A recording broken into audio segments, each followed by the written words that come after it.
পৃথিবীতে একজন মানুষই শুধু জানতেন যে তিনি পৃথিবীতে কতদিন বাঁচবেন, সেটা হচ্ছে সাইয়েদনা আদম আলাইহিস সালাম। ওনাকে বলে দেওয়া হয়েছিল তুমি পৃথিবীতে বাঁচবে 1000 বছর। সাইয়েদনা আদমের সামনে অনেকগুলো রুহু রাখা হলো। সাইয়েদনা আদম বললেন এরা কারা?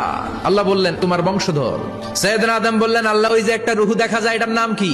এটা তোমার ছেলে দাউদ, সে দুনিয়াতে নবী হয়ে আসবে। সাইয়েদনা আদম বললেন মাবুদ আমার ছেলে দাউদের কত বছর হায়াত আপনি দিয়েছেন? আল্লাহ বললেন মাত্র 40 বছর। সাইয়েদনা আদম বললেন মাবুদ এত ফুটফুটে সুন্দর আমার ছেলে দাউদ মাত্র 40 বছর দিলেন কেন? আল্লাহ আপনি বাড়ায় দেন, আল্লাহকে বাড়ানো যাবে না, লেখা হয়ে গেছে। সাইয়েদনা আদম বললেন আমার 1000 বছর থেকে 60 বছর আমি আমার ছেলেরে দিয়ে দিলাম। আর আদম আলাইহিস সালাম পেয়েছিলেন 1000 বছর, 60 কমে গেলে রইল কত? 940 বছর পৃথিবীতে থাকার পরে মালাকুল মাউত চলে এসেছে, এসে বলল জিতু আন আকবাদা রূহাক, রূহ কবজ করতে আসছি। আদম আলাইহিস সালাম বললেন রূহ কবজ করতে আসছো মানে আমি বাঁচবো তো 1000 বছর। মালাকুল মাউত বললেন না না, ওই যে আগের কথা স্মরণ করেন আপনি 60 বছর দিয়া দিয়েছিলেন। কয় না আমি দেই নাই।